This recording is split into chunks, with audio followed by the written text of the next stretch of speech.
Le sentiment d'insécurité émotionnelle ne vient pas toujours d'un monde menaçant. Il vient souvent d'un mécanisme bien plus discret, se sentir responsable de ce qui ne nous appartient pas.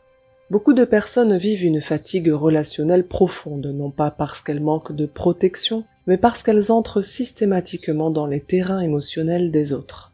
Et ensuite elles se demandent « Pourquoi est-ce que je ne me sens jamais en sécurité ?» Le réflexe appris, s'occuper de ceux qui vont mal. Dès l'enfance, la société nous a transmis une idée implicite. S'occuper de quelqu'un qui va mal fait de nous une bonne personne. Si l'autre est en désordre émotionnel, nous croyons qu'il est de notre rôle d'y remettre de l'ordre. Cela renvoie à une image valorisante. Si je prends soin de ceux qui vont mal, c'est que moi je vais bien. Mais ce réflexe crée une confusion majeure. Il nous installe dans une ingérence émotionnelle permanente. Mettre le pied dans la fourmilière. Le mécanisme est simple, nous entrons dans des situations qui ne nous concernent pas, nous déclenchons des réactions, puis nous nous plaignons d'avoir été piqués. Comme si nous allions déranger une ruche d'abeilles avant de dire « je ne sais pas me protéger ». La première sécurité émotionnelle consiste donc à reconnaître ceci, tout ne nous concerne pas, et ce discernement change tout. Se protéger ou arrêter d'entrer dans le feu. Beaucoup cherchent des techniques de protection émotionnelle, mais la vraie question est souvent ailleurs. Pourquoi suis-je entré là-dedans ?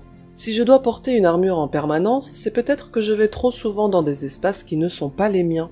La sécurité émotionnelle ne consiste pas à se blinder, mais à choisir où l'on pose ses pieds. Sortir de la prise en charge.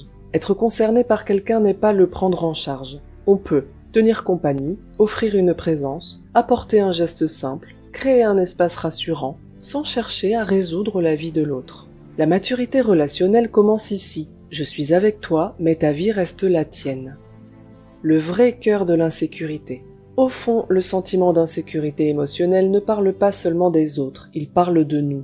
Tant que je crois que je dois être d'une certaine manière pour être aimé, je dois convenir pour ne pas être quitté, je dois m'adapter pour conserver mon environnement, alors ma sécurité dépend de l'extérieur. Et donc, je ne peux jamais me sentir réellement rassuré. La sécurité intérieure, être soi sans perdre sa place. La sécurité émotionnelle naît lorsque je reconnais, je peux être moi, tel que je suis, et je ne perds pas ma place pour autant. Cela ne signifie pas que tout est permis ou sans conséquence. Cela signifie que mon droit d'être ne dépend plus d'un équilibre fragile à maintenir. Cesser de vouloir se connaître. Une étape essentielle apparaît alors. On ne construit pas la sécurité intérieure en cherchant mentalement « qui suis-je ?» On la construit en s'autorisant à être et en observant simplement ce qui me détend, ce qui me crispe, ce qui m'épuise, ce qui me nourrit. Le corps ne ment pas, les ressentis ne sont pas négociables. Ils sont des indicateurs, pas des erreurs. Être rassuré plutôt que protégé. On confond souvent être protégé et être rassuré. On peut être très protégé et intérieurement en vigilance permanente. La sécurité émotionnelle est d'abord la capacité à souffler dans un environnement. Un couple, une relation, un espace deviennent sécurisants quand on peut y être soi sans surveillance constante de son propre comportement. L'autonomie émotionnelle. La sécurité émotionnelle ne signifie pas tout faire seul. Elle signifie ne plus dépendre de l'autre pour se sentir légitime d'exister. Ne plus croire que l'amour est conditionnel à la performance relationnelle. Ne plus vivre dans la peur d'être remplacé. Ce passage de la dépendance à l'autonomie est une véritable maturation intérieure.